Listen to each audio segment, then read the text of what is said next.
Graco Ramírez es quizá uno de los personajes de la política nacional que ha recorrido prácticamente todos los caminos del poder.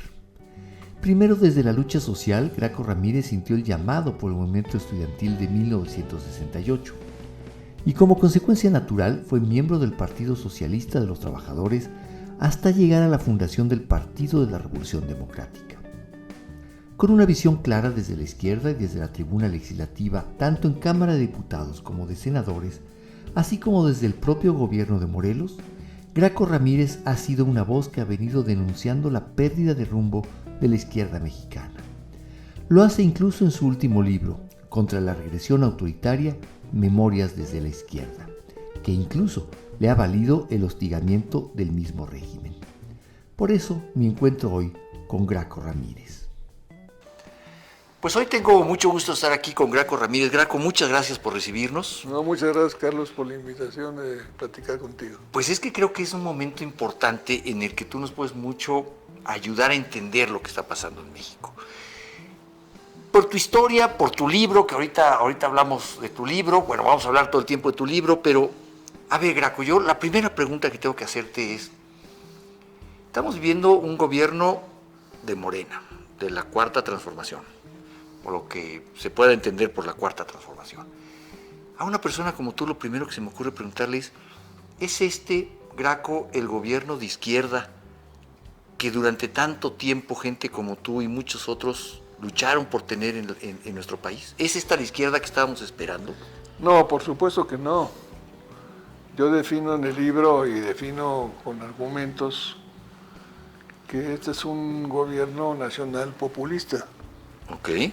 Que es una definición que recojo del análisis de la historia de las expresiones nacionalistas en nuestro continente y en el mundo. El nacionalismo siempre ha sido la causa de guerras y la causa de muchos conflictos, cuando la visión de caudillos o de líderes populistas es la que se impone. Y en este caso es Andrés Manuel, que deja el PRD, que era el antecedente, era el Partido Mexicano Socialista. Sí. Nosotros entregamos ese registro del Partido Mexicano de los Trabajadores y el Partido Comunista, que era el registro del Partido Mexicano Socialista. Esa fusión de la unidad de las izquierdas, que fue el PMS, un crisol de unidad de las izquierdas, es el antecedente del PRD, que se funda con la integración de la corriente democrática del nacionalismo revolucionario que encabezaba Cuauhtémoc Cárdenas y González Guevara, Porfirio Muñoz Ledo, Ifigenia Martínez y otros más. Ciertamente esto nos lleva en primer lugar, a reconocer que somos hijos de una matriz autoritaria. Esa es una de las partes del libro. ¿Cuál es la matriz autoritaria que tenemos ambos? Las izquierdas y el nacionalismo revolucionario que representaba Cuauhtémoc Cárdenas y toda esa corriente. Que somos hijos de una visión de un partido hegemónico, de un partido de Estado. Nosotros luchamos por el partido de la clase obrera, ¿no? Pero que también quería ser hegemónico. Que quería ser hegemónico, sí. Y excluía a los que no. Claro, claro. Era de los trabajadores y el adversario de la burguesía y eran enemigos de clase, no adversarios. Y la otra es la hegemonía histórica de un partido que se legitima con la Revolución Mexicana, ¿no? Desde que en 29 lo funda Calles, después del asesinato de Álvaro Obregón, y genera el PNR, después con Lázaro Cárdenas el Partido de la Revolución Mexicana, y ya con Miguel Alemán el Partido Revolucionario. Que abreva del Partido Único de Estado, ¿no? Sí, de ahí viene, pues, un como partido, tú dices. de ahí viene, de ahí veníamos de esta cultura. Ok. En términos ideológicos veníamos de esa cultura. En 89, cuando fundamos el PRD, se cae el muro de Berlín, se acaba nuestra visión del socialismo real, sucumbe porque no hay libertades, no hay democracia, y por supuesto Cuauhtémoc Cárdenas, con una visión nacionalista, enfrenta a la primera generación de norteamericanos nacidos en México, que es el salinismo, ¿no? Okay. que es una visión modernizadora que no se equivocó en una cuestión que es fundamental hoy día para la economía de México, que es el Tratado de Libre Comercio. Que es lo que tanto se fustiga hoy desde Palacio como los neoliberales, ¿no? Pero él sigue siendo un funcional para los neoliberales, Andrés Manuel. Entonces no es un gobierno de izquierda, es un gobierno funcional para los grupos, para lo que llamaba la mafia del poder, es totalmente funcional. A ver, pero antes de eso, déjame seguir con esta historia, Graco, porque es fascinante. Se cae el muro de Berlín, se funda el PRD en México, vienen de una lucha que simbra México, la del 88, la elección de Cuauhtémoc, la caída del sistema, que hoy quieren decir que no cayó, pero sí cayó, claro. O sea, fue a todas luces claro, una imposición, un fraude. Cuauhtémoc Cárdenas y todos ustedes tienen en ese momento una decisión fundamental. Escalar el tono social y seguir en las calles y esto hacerlo una manifestación social que hubiera podido terminar en muchas cosas, ¿no? En una estampida social quizá, o deciden canalizar esto a través de una lucha política y fundar con el registro del Partido Comunista, el Partido Mexicano de los Trabajadores, de Berto Castillo, un nuevo partido. Tú estuviste en esas decisiones, Graco. Sí. ¿Qué pasó? ¿Por qué en ese momento decidieron volver a confiar en las instituciones, en el sistema político y decir, a ver, podemos dar la lucha como partido político? Cuando los habían traicionado poquito antes, cuando este modelo se desmoronaba en el mundo, ¿por qué ustedes confían en ese momento en la lucha política? Bueno, hay un antecedente. Después del 68, yo fui dirigente del Consejo Nacional de Huelga en la Escuela Nacional Preparatoria, era el delegado y ex dirigente de esa escuela. En mi transición a la Facultad de Derecho en la UNAM, nos toma el movimiento estudiantil, enfrentamos a este régimen autoritario de Díaz Ordaz y fundamentalmente en ese periodo decidimos optar por una reforma política a la que nos invitó Jesús Reyes Heroles, que usa una figura que está en el libro también, que dice, hay presentes que son pasado y hay presentes que son futuro. Nos invitaba Porfirio Muñoz Ledo como presidente del PRI a irnos como una ala izquierda socialista al PRI, con 12 diputados, algo así, y la otra era a una reforma política que vislumbraba ya Reyes Heroles, con una gran visión, es un gran liberal, es un demócrata de verdad, y le plantea a López Portillo esa reforma de gran calado que incluso establece en la Constitución que los partidos son entidades de interés público. Claro. Eso ya vislumbraba un sistema de partidos, ya empezaba él a vislumbrar que el sistema de partido legitimado por la revolución tenía que entrar a la contienda con votos. Todavía no había los pluris. Sí. ¿Ya estaban? Ahí surgen. Ahí surgen, ¿no? En ese momento. Y son para las minorías. Exacto. Dice él, yo prefiero a las minorías en las cámaras que en las calles. Que en la guerrilla, en esto, porque el debate era la guerrilla o la legalidad. Así para es. nosotros, así es. la izquierda. De hecho, muchos contemporáneos tuyos del partido estaban en la guerrilla.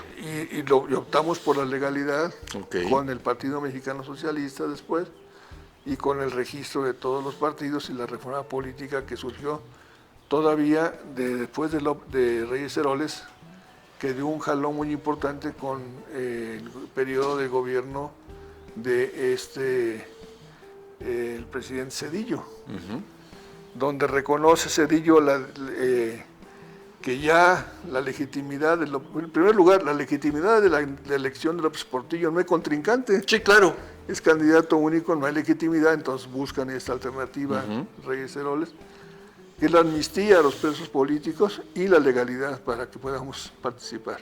Pero no tuvo contrincante, Graco, no porque no hubiera otras expresiones políticas. El PAN.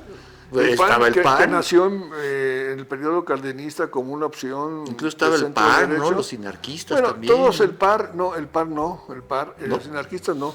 El PAR, el PPS y todos esos eran los partidos, pero muy, muy ligados, muy satelitales al PRI. No eran una verdadera opción. El opositor legítimo, el opositor, leal opositor a la democracia, de la brega, de como llamaba Gómez Morín, en la brega, en la lucha por lograr esta brega de eternidades, llamaba, el PAN. Okay. Pero el PAN decide no participar. Sí. No lanzamos candidato, ya es insostenible lo que está pasando, cómo se han aprovechado, cómo hicieron las elecciones, todo esto que nos antecedió, y vámonos a que se vayan solos, ¿no? Y fue López Portillo pues, como candidato único, sí. Entonces, pues fue un triunfo, pues sí, un triunfo más, pero no tenía legitimidad, claro, ya que justificara, ya se había acabado el régimen político que justificaba esa existencia y esa aparente competencia que se daba con los demás partidos, sobre todo con el leal opositor liberal, democrático, que planteaba el proyecto panista entre la derecha extrema y en la derecha, centro-derecha, que representaba Gómez Morín, que es un demócrata para mí. Claro, claro. Entonces, en ese periodo nosotros inauguramos la reforma política, los diputados de partido, y cuando empiezan a ver peligrar su propia hegemonía, es la reforma de la gobernabilidad que hace en el periodo del presidente de la Madrid, el propio, después de López Portillo, el propio Bartlett, para una cláusula de gobernabilidad donde por primera vez el PRI se hacía uso de los plurinominales que eran exclusivos para las minorías, sí, para poder tener gobernabilidad, porque ya veían que estaba en peligro su hegemonía y su mayoría para hacer con la aprobación de la Constitución y todo lo que podían con la mayoría calificada. Viene la gran crisis del sistema mismo con el asesinato del arzobispo Posadas, claro, Guadalajara, el candidato Colosio y Francisco Ruiz Massieu. Sí, días terribles, cómo no. Y entonces, así como nació el régimen del PNR y de la hegemonía de este proyecto de la Revolución Mexicana, pues se acabó de un magnicidio, el magnicidio de Obregón, el magnicidio del propio Colosio, y entonces abrió la pauta para plantearse Zedillo, que no era ni militante del PRI ni tenía una gran tradición, sino por accidente de todo esto. No sentía ese compromiso de dejar un PRI. Llega a ser presidente y se plantea buscar un acuerdo político con el PRD y con el PAN. Salinas privilegió acuerdos con el PAN, con Diego Fernández hubo concertaciones. Estaba Ernesto Rufo en Baja California. Y había ganado a Ernesto Rufo, se reconoció lo de Rufo, todo esto fueron los primeros indicadores de un cambio. Pero lo fundamental de todo esto es que pasando este periodo de crisis hay una apertura para crear un árbitro electoral. Y nace el IFE, y nace los consejeros ciudadanos, que en la crisis misma del propio Salinas había planteado algunos consejeros muy importantes, pero no tenían autonomía. Presidía el secretario de Gobernación todavía el IFE, ¿no? Incluso Carpizo llegó a presidir ese órgano. Sí. Claro, y Arturo Núñez fue un importante operador, y después otro gran político que es del Estado de México, fue gobernador. Chaufet, Emilio Chaufet. Fue también presidente de ese IFE, quizás el último que nombrara como secretario de Gobernación, y se eligió a José Goldenberg entre los consejeros como consejero presidente. Esa elección nos llevó a la transición de 97, pierde la mayoría calificada del PRI por primera vez en la historia. En la historia de años tienen su mayoría calificada, y sobre todo gana Cuauhtémoc Cárdenas la ciudad y empieza a darse la transición política. Y en ese periodo empieza a verse y a vislumbrarse el 2000 como la gran ruptura, ¿no? Cuando la gente sabe que se vaya el PRI a como dé lugar. Hay importantes esfuerzos nuestros, de mi parte y de otros, para que hubiera un candidato único entre Fox y Cuauhtémoc Cárdenas, para construir el primer acuerdo de un gobierno de coalición y de transición. Y no se da. Y no se da. ¿Por qué no se da, Graco? Porque siempre nos hemos preguntado mucho esa porque oportunidad. Finalmente la figura de Fox era una figura disruptiva, atractiva. La tradición opositora del antagónico histórico había sido el PAN, siempre lo había sido, y encontró una figura disruptiva. Que además no venía del grupo político tradicional, era gobernador de Guanajuato, pero era un outsider y salía con sus cosas de las tepocatas y los characheros y todo eso. Conquista todo el mundo. Y el otro es Cuauhtémoc, que tenía la simpatía de un importante sector político del país, pero que venía ya por su tercera campaña presidencial. Sí, y queríamos plantear la posibilidad de que hubiera un solo candidato mediante elecciones primarias o encuestas, ¿no? Fox quería encuestas, nosotros proponíamos elecciones primarias, y las dos hubieran podido haber hecho y hubiéramos coincidido. Hicimos un ejercicio de análisis de las plataformas del PAN y del PRD y encontramos una franja enorme de coincidencias. ¿Ah, sí? Claro. Lo ideológico fundamental con las posiciones conservadoras o lo ideológico con respecto a las posiciones más radicales, pero había una franja para dar gobernabilidad y transición al proceso político de México. ¿Y quién dijo en ese momento, Graco, no, vamos por separado? Porque no hubo acuerdo en el método de la elección. ¿Fue por una cuestión de método? Esas fue. ¿Por qué? Todavía yo explico en el libro una comida con Cuauhtémoc y con Fox en Cuernavaca, después de un gran evento de Pensar en el 2000, y no hubo manera de convencer ni a uno ni a otro de que fuera... ¿Y tú crees que en ese momento se perdió una oportunidad para la democracia en México? La posibilidad de la transición hubiera sido otra. Hubiera tenido una fuerza distinta. Porque lamentablemente Fox no contaba con la experiencia de gobierno suficiente y finalmente construyeron un acuerdo de gobernabilidad, no con nosotros, sino con el PRI. Claro. Y nosotros no pudimos construir un acuerdo político tampoco, y porque después de empujar nosotros el muro desde 88, resulta que se cae. Que siempre sí se cae. Pero pasa el otro, ¿no? No pasamos nosotros. Exacto. Es que esa parte de la historia, quiero hacer énfasis en ese momento de la historia, para luego que me ayudes a compararlo con la elección de Andrés Manuel. Sí. Son dos momentos disruptivos en nuestro país. Sí. Uno en el que gana Vicente Fox con la derecha, gana con un enorme respaldo.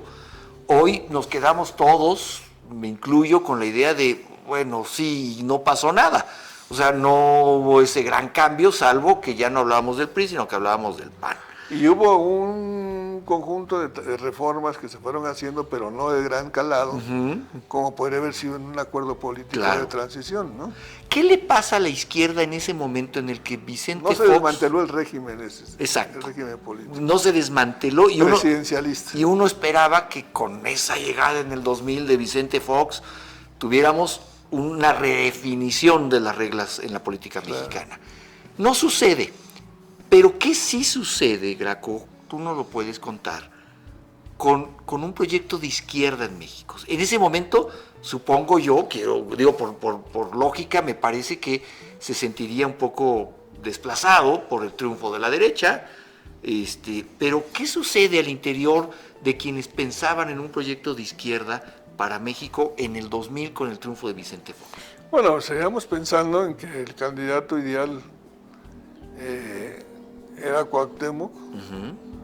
Se dio la elección del 2000 y surgió la posibilidad, con 2 puntos de diferencia o 3, de que ganara Andrés Manuel la jefatura de gobierno. Sí. Porque logramos también la democratización de ¿Ustedes empujaron a Andrés Manuel al gobierno de la ciudad? Sí, lo empujamos, lo convencimos, andaba haciendo campaña en Tabasco y lo convenció. Andaba ya. El ingeniero lo convenció también, yo ayudé con un consejero que es Martínez Veloso, hermano, que era consejero del tribunal, fue el voto definitorio para que le dieran se aceptara la residencia, sí, que fue el debate que no quedaba claro. Incluso Pablo Gómez fue al tribunal a decir que él no tenía derecho a ser candidato, porque Pablo Gómez. Sí, Pablo Gómez, claro. Fue. Que porque no tenía... Y aspiraba a ser el candidato Pero, a ver, a la ciudad. es que a Y mí... entonces, ajá. ese momento nos lleva a que Andrés Manuel se plantea hacer una alternativa ya. Y nosotros, como izquierda, no nos planteamos discutir a fondo cómo que queríamos, qué tipo de programa que queríamos plantearnos. Aunque ganamos el debate interno para hacer la reforma con Zedillo, en la transición pactada en un congreso del Partido de la Revolución Democrática, pero nosotros no logramos influir para despojarnos de la figura caudillista. Exacto. El PRD tiene 20 años de existencia en ese momento y tiene 2 candidatos.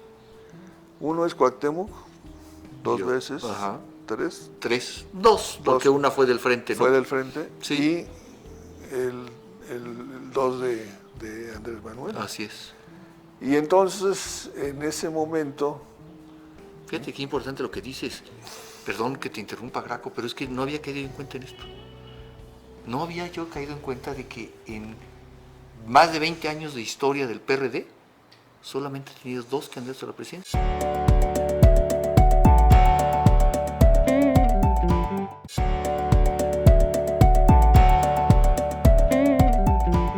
Luego se ha sumado, se sumó con Anaya, ahora se sumó con Xóchitl, pero candidatos de la izquierda, promovidos por el PRD, que es el heredero de este movimiento, ha tenido 2. sí.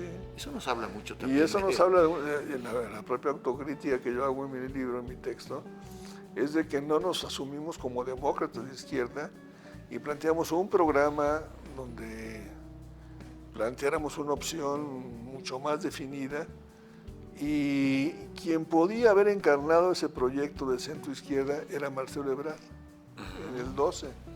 ¿Ah, sí? Sí. Marcelo Ebrard hubiera podido ser ese, Marcelo Ebrard era el prototipo del centro de esa izquierda más moderna. izquierda. Ajá. Él había fundado con Camacho el Partido del Centro, que después declinó por López Obrador y se incorporó al equipo de López Obrador. Pero en el PRD, cuando es jefe de gobierno Marcelo, después del 2006 al 2012, Andrés pierde la campaña porque él la perdió, no porque es que nomás hubo fraude y todo eso que él dice, no. Andrés tuvo la soberbia de no ir al primer debate, cuando tengo una ventaja, pues ¿para qué voy al debate? Y pusieron su atril ahí los que no querían votar por Madrazo del PRI, porque el Tucón famoso, claro, querían votar por él y él los menospreció y se los mandó a los brazos de Calderón.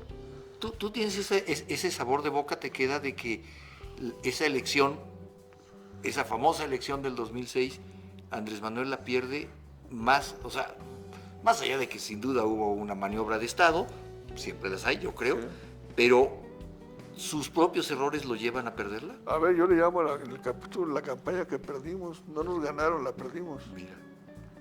Y un día platicando con Lula, él me dijo, es que la perdieron ustedes. ¿Con Lula da Silva? Sí, es mi amigo de muchos años, estuve en sus campañas. Y Lula da Silva me decía, es que ustedes la perdieron. Fíjate nada más. Porque el discurso... Porque Lula se plantea un vicepresidente de otra corriente política, se plantea alianzas. Claro. Y ustedes se opusieron a las alianzas, se opusieron a los acuerdos con otras fuerzas, porque Andrés no quería, lo que diga Miguelito es no. Sí, bueno, así ha sido, ¿no? Y ahí rompemos él y yo. En el 2006. En ese momento que él no hace alianzas con todos los sectores, dijo, pues, no vas a perder tu ventaja. No, si yo tengo 15 puntos arriba, entonces prefiero que se tercie la elección. Me va a convenir más que se tercie. Le dije, los vacíos en política se llenan, López Obrador, no te equivoques. Y tú eres expriista, y todos tus amigos son expriistas, y estos son priistas, que quieren apoyarte. No entiendo cuál es tu razón. Exacto. Bueno, así las cosas, ocurrió lo que ocurrió, no gana la elección, la perdimos porque lo alcanzaron. Sí. Porque para poder ganar una elección tú requieres una ventaja, y él lo sabe, que si Xóchitl se le va 5 puntos arriba va a ser muy difícil. Si él no gana por 10 puntos o 5 o 8 puntos, va a ser muy difícil creerlo. O sea, tiene que ser una distancia Y tienes que tener, y yo importante. subí, yo gané en el 12 contra López Obrador, la Ajá. candidatura a gobernador, Claro. y estando en 22 puntos abajo gané por 10 puntos. O sea, sí se Estás puede hablando de remontar. 32, claro que Sí se se puede. puede remontar una elección. Y Bueno, Andrés andaba abajo de Peña Nieto en esa época, andaba 10 puntos abajo, Claro. en el 12. Entonces, nosotros empezamos a plantearnos una revisión de todo esto. Se nos dobla, Marcelo. a ver, Apoyamos. esa es la famosa... En el 12, la encuesta daba más posibilidades a Marcelo de ganar que a López Obrador. Eso es lo que siempre se ha El dicho. candidato ¿Y por que qué entonces crecía se dobla? Camacho actúa, daba una conferencia de prensa el día siguiente, Marcelo, para decir que el resultado de la encuesta era ese, Ajá. y él iba a ser candidato. Y por supuesto, Andrés dijo, pues yo voy por el PT solo. Ok. Si Y para evitar la ustedes división... hacen esto, y Camacho, esa noche, una prolongada noche quizás para Marcelo y Manuel Camacho, en la mañana, al día siguiente, Marcelo anuncia que él respalda a López Obrador y que acepta. Y se da o por lo menos eso dice ahí el imaginario popular, que se da un pacto de yo ahora y tú la que sigue, y eso nunca se ha cumplido. Pues además, Esas cosas, eso en política Sí. no tiene. sí, esos pactos a futuro, Esos ¿no? pactos no son de sangre, ¿no? Claro. Se dan como se dan. Pero a ver, Graco, déjate... Por la necesidad. Y un hombre ambicioso de poder, como lo es Andrés, Ambicioso. que dice que no, que yo no soy ambicioso del poder. Un vulgar ambicioso no soy, no, yo no soy traidor, yo no miento, yo no... No robo, no traiciono, dice, ¿no? Todas esas denegaciones que en psicoanálisis dicen, lo que tú afirmas es que estás negando, es lo que tú eres, ¿no? Lo que tú digas que no eres, es lo que eres. Claro. Es lo que te va a acabar pasando o eres eso. Ok. Entonces, en términos políticos, se lanza la candidatura de Andrés, Marcelo no va y gana Peña Nieto por casi 7 puntos, 8 puntos. Una cosa que además era, como en esta lógica de la historia que nos estás contando, Graco, era imposible que de repente volviera a ganar el PRI, ¿no? Como que dices, bueno, ¿por qué? Si ya lo sacaron, ya ganó el PAN, el haya sido como haya sido, volvió a poner al PAN, ¿no? Pero vuelve el PRI. Y eso cambia también la historia. Claro, y en una reunión, en una conversación con Marcelo que nos pide de parte de López Obrador que no reconozcamos a Peña Nieto, dije, no hombre, 6 años de rehenes otra vez de Andrés Manuel, que ya nos aventamos 6 como presidente Porque legítimo. ya con Calderón ya era el espurio, ¿no? No reconocerlo. No vamos a caer en esa lógica, hoy tenemos 5 estados gobernando, Claro. somos una opción política importante para la gobernabilidad y podemos construir un gran acuerdo político de reformas. Pero dime una cosa. La Graco. reforma educativa, Ajá. encabezada por nosotros y con un gran político y muy lúcido representante de Peña Nieto, que es Aurelio Nuño, ¿Cómo de no? verdad, ¿Cómo no? alguien que entendía el tema de la educación y lo Sí. entiende muy bien, porque la educación es la mejor inversión de un país, ¿eh? Ese es el futuro de un Hoy país. pareciera que eso lo tienen olvidado. No, totalmente, estamos atrás, hemos ido 20 años atrás. Así es. El segundo acuerdo fue asociar la reforma educativa a la reforma fiscal. Ok. Una reforma fiscal que era una bandera de la izquierda, que es una bandera de la izquierda, para redistribuir y tener ingresos y acabar con esta lógica de la renta petrolera, Correcto. ¿no? Eso Dejar de sería muy depender. importante. Y tercero, la reforma energética, que en lugar de incidir nosotros, dejamos de incidir, porque sigue siendo un dogma, pero los panistas y los priistas se pusieron de acuerdo y se empieza a abrir el mercado privado a la extracción y producción de petróleo. Que lo planteamos desde los contratos incentivados, Sí. que también redactó Pablo Gómez con los abogados del PRI y del PAN, para hacer contratos incentivados en la reforma de 2008 que hicimos como senadores, y Pablo votó por la reforma, que Andrés desaprobó después cuando era Claro. era una reforma donde había el 90% de nuestras propuestas presentadas y aprobadas por el acuerdo de consenso entre PRI, PAN y PRD. Incluso fíjate que alguna vez platiqué con Jesús Ortega, y Jesús Ortega, siendo el senador por el PRD, me contaba que cuando iban a votar el Seguro Popular, llegó la instrucción de Andrés Manuel de voten en contra. Y entonces él me decía, oye, pero pues ¿cómo? Esto es algo de lo que hemos buscado, esto es parte de nuestras propuestas. Claro. No me conviene políticamente. Esa bandera tiene que ser de nosotros. ¿A ese grado llegaban los enconos? Sí. Wow. Andrés Manuel es el periodo de Fox. Ajá. Esto que tú platicas. Sí, así es. Lo plantea un hombre de una gran visión, que es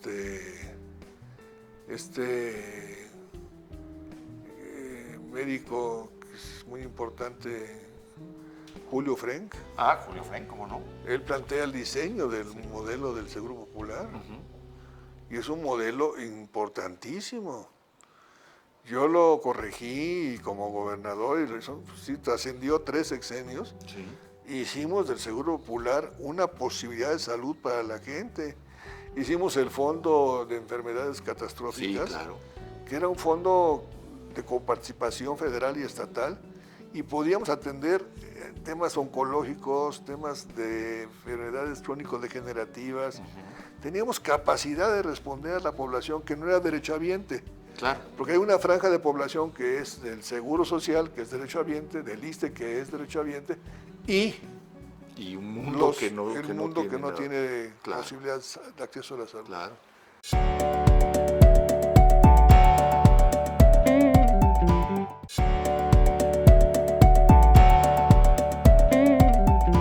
Modelo del Seguro Popular.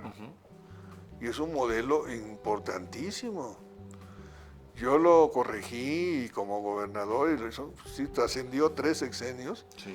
Hicimos del Seguro Popular una posibilidad de salud para la gente.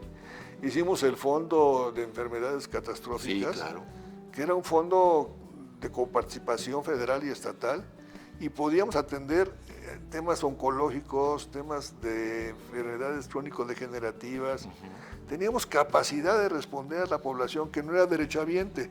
Claro. Porque hay una franja de población que es del Seguro Social, que es derechohabiente, del ISSSTE, que es derechohabiente, y un mundo que no tiene claro, posibilidad de acceso a la salud. Claro. Todo esto ha sido destruido con el INSABI, todo eso se destruyó con López Obrador. Había medicamentos para la gente, había posibilidades de salud para las personas. Perdimos las vacunas, teníamos Sí. la cobertura 100% Éramos de vacunas, de vacunación en el mundo. Y ahora faltan 4 vacunas para los niños. Así es. Y el tamiz que se hace para cuando nace Sí. un niño, Ajá. se ha perdido, no se tienen los... A ver, Graco, entonces déjame entender este momento. A raíz de esto que tú me platicas, viene la transición, gana PAN, PRI, se descompone la cosa, la Ciudad de México es gobernada por la izquierda hasta la fecha, o por ese proyecto, pero también hay que decirlo, Graco, ¿y dónde está la gente de izquierda en la política mexicana? Porque hoy Andrés Manuel está arropado por expriistas, ahora hasta expanistas. ¿Dónde está la gente de izquierda? Y también por experredistas. Y también por experredistas, por supuesto. Por supuesto. Pero ¿dónde están los pensadores de izquierda que hoy nos puedan dar un camino distinto? Pues mira, estamos en el Frente Cívico Nacional muchos. Sí. Un PRD muy reducido. Muy reducido. Manejado muy sectariamente, porque fíjate que nosotros construimos partidos, pero no nos aseguramos de que los ciudadanos fueran dueños de los partidos. No, todo lo contrario. Al contrario, Sí. hay dueños de partido. Claro, Hay líderes vitalicios. claro. El MC tiene un líder vitalicio, ¿verdad? Adelante, ahí estará toda la vida. Y ahí va a estar. Está el PT con otro líder vitalicio. Y con Anaya. Y esta mafia de Mis Reyes, que es el verde. El verde. Entonces, Bueno, y el PRD no Y canta el mal las PRD rancheras. no. Mi amigo Zambrano ahí está también decidiendo, ¿no? ¿no? Y Alito está en el PRI y el también. sello de llamarse Jesús, ¿no? Y el sello de llamarse Jesús para los chuchos, ¿no? Pero aunque Jesús Ortega es mucho mejor, ¿no? Como persona y como político. Pero bueno, y Alito, que está ahí, respetable, él ganó su decisión interna, ha abierto el partido, sí lo ha abierto, la verdad, sí ha hecho un trabajo interesante para recuperar el PRI, más que los perredistas, ¿eh? Fíjate. Y los perredistas, que es Acosta Naranjo, Belauzarán, todos los que estamos ahí en el Frente Cívico Nacional, echados a un lado un poco, ¿no? Echados a un lado porque no les interesamos, ¿no? Así es. Y Silvano entró así, decide. Bueno, incluso llegamos al grado de que Belauzarán, que es una carta importante, fue nominado por el PAN. Y claro, y excluido por el PRD. Y excluido por el PRD. O sea, no, ¿qué totalmente. pasa con estos principios ideológicos? ¿Se han perdido con la llegada del poder? No es el principio ideológico lo que está en juego. ¿Qué es? Es la visión política de qué queremos del país. Si tú no tomas en este momento una decisión por las próximas elecciones de darle continuidad al proyecto del López Obrador para que esto se vaya a una situación donde no haya contrapesos, un sistema político, todo lo que avanzamos en 30, 40, 50 años, se caiga, no haya contrapesos, vaya por la Corte, vaya por el INE, vaya por todo eso, se adueñe del poder y se acaricia la tentación dictatorial. Claro. Y la otra es que podamos tener un gobierno de coalición que está en la Constitución, un sistema semiparlamentario y terminar con este presidencialismo. ¿Y primarias en los partidos? Y obligar a los partidos a elecciones primarias si no, los y ciudadanos a elegir estamos fuera. dirigentes. Claro. Una ley de partidos. Falta una ley de partidos. Porque Claro. desde que Reyes Heroles planteó con mucha visión la reforma constitucional, te decía, de que somos entidades de interés público, deben ser instrumentos los ciudadanos y no los ciudadanos instrumentos de los Es que yo partidos. siempre he dicho, el poder del ciudadano termina en cuanto deposita su voto en la urna. En ese momento al partido le dejó de interesar la opinión del ciudadano. Ahí nos vemos en la siguiente campaña. Y aquí, cuando haya primarias y tenemos una ley de partidos, tendremos partidos más democráticos, que es la esencia del sistema, Claro. porque es un mal necesario el partido. Es un mal necesario de la Sí, democracia. No hay sí. forma de concebir un sistema. Yo luché por los candidatos independientes Pero es y bien resulta difícil que eso. cultivas el caudillismo otra vez. Sí. Ahí tuvo el experimento de mi amigo en Nuevo León, ¿El Bronco? el Bronco, que acabó siendo muy trágico el tema, Sí. no por el resultado, sino por lo que, cómo se gobernó Sí. y qué se construyó en Nuevo León, pues casi nada. Sí. Pero es posible también, por ejemplo, no solamente pensar en las primarias, sino pensar, por ejemplo, hoy hay un vicio en la política enorme, que un diputado, una vez que gana su diputación, pareciera que es parte de su caudal, y él puede decidir traicionar el voto ciudadano y cambiarse de partido al día siguiente. Es decir, lo vimos con estos diputados que emigraron al inicio de este gobierno al PT para salvarle el registro.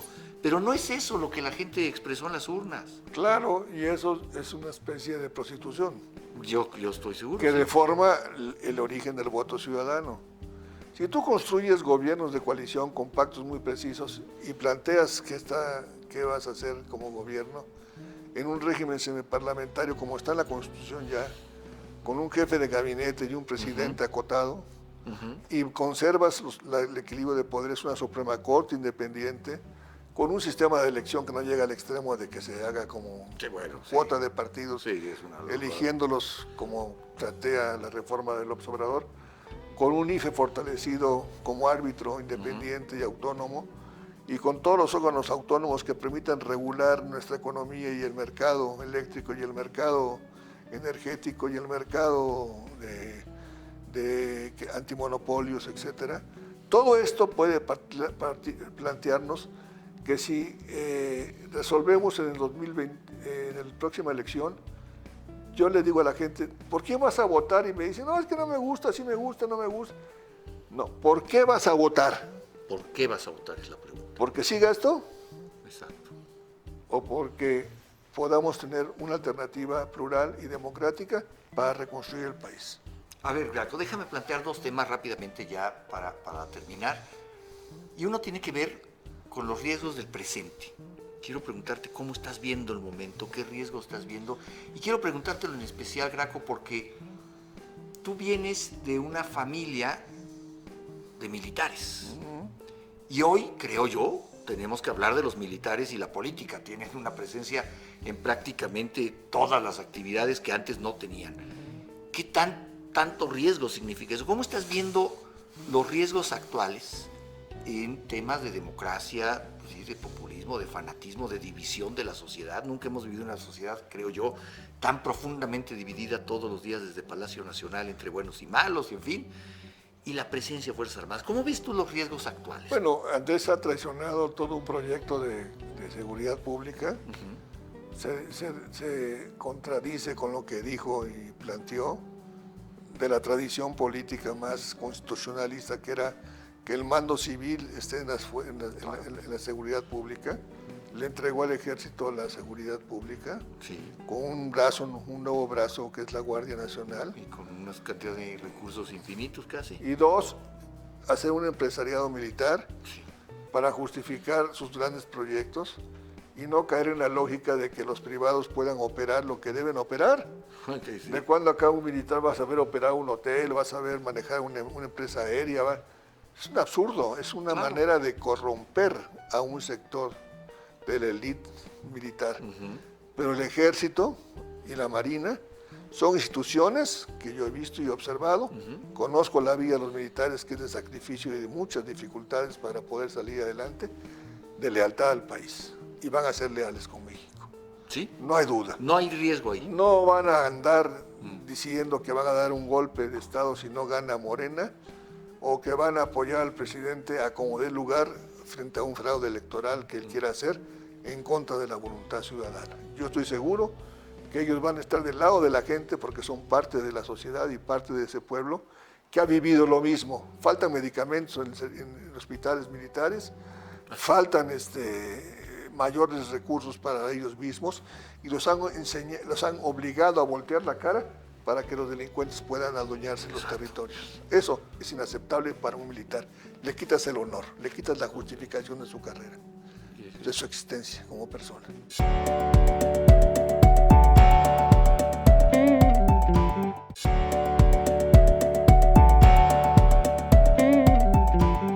Todo esto puede plantearnos que si resolvemos en el 2020, en la próxima elección, yo le digo a la gente, ¿por qué vas a votar? Y me dicen, no, es que no me gusta, sí me gusta, no me gusta.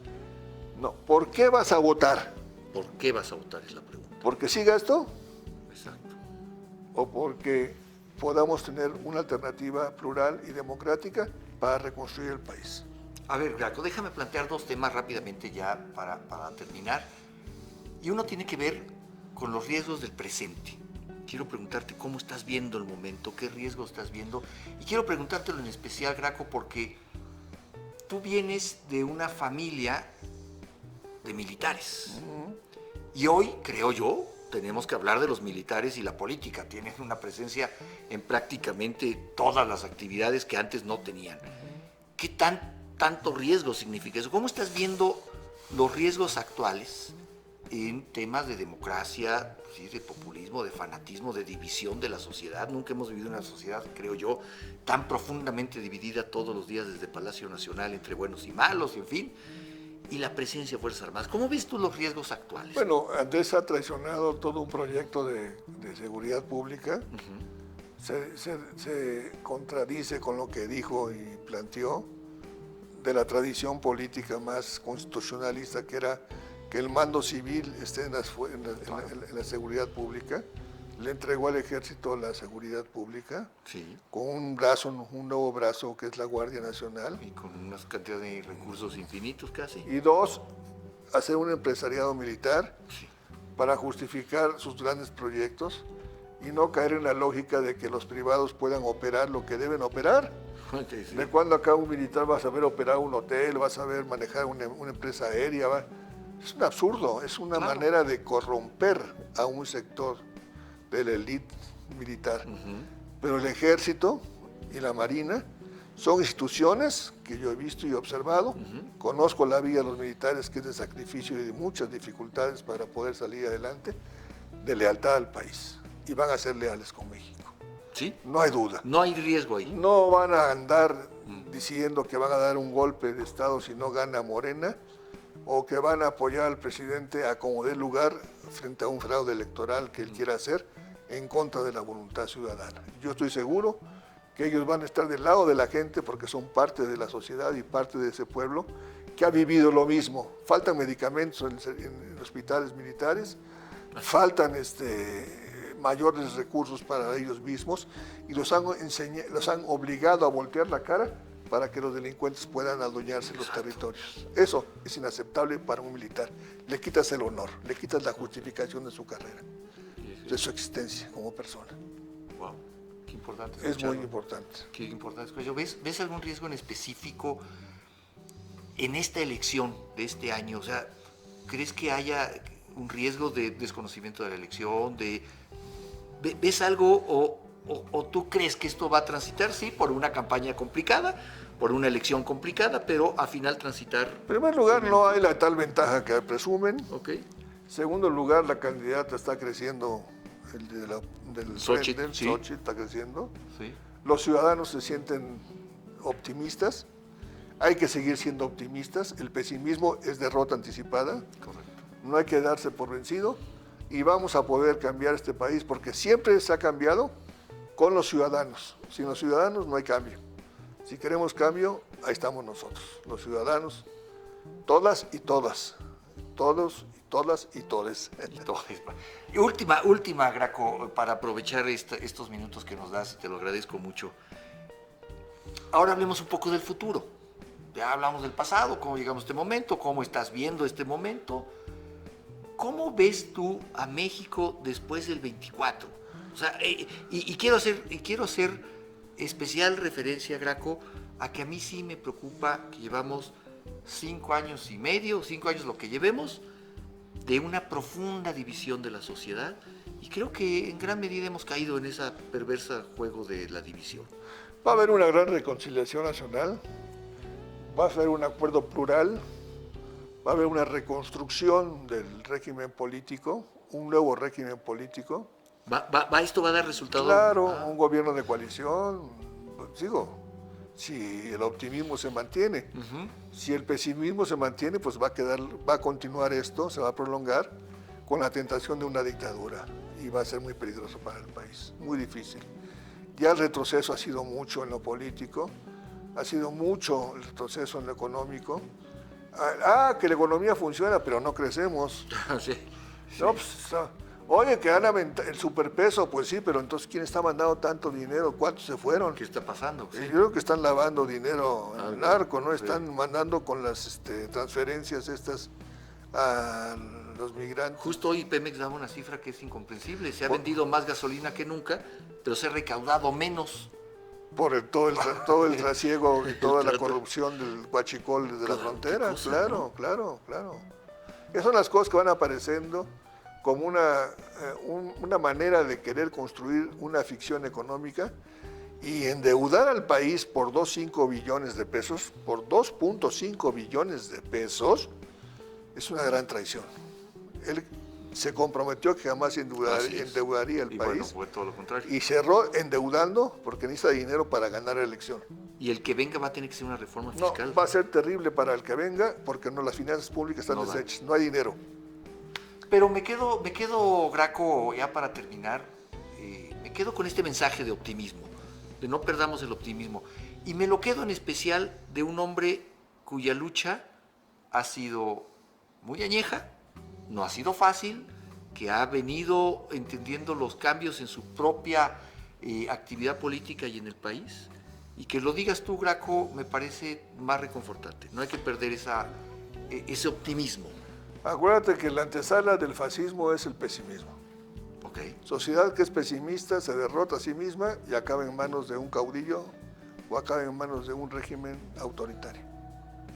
Con eso nos quedamos. Graco, te agradezco mucho. Muchas gracias por recibirnos. A ti muchas gracias por recibirnos. Gracias, Graco. Termina así mi encuentro con Graco Ramírez, una visión de la historia contemporánea de México que nos obliga a escuchar los errores y traiciones cometidas para no repetirlas, o en su caso, para no ignorarlas. Graco Ramírez nos recibe en su casa, y con una plática amena y por momentos de complicidad, nos comparte su visión sobre un momento en el que, en su criterio, se debe rectificar el rumbo. Seguiré mi camino, pues estoy seguro que la vida nos tiene preparados otros encuentros.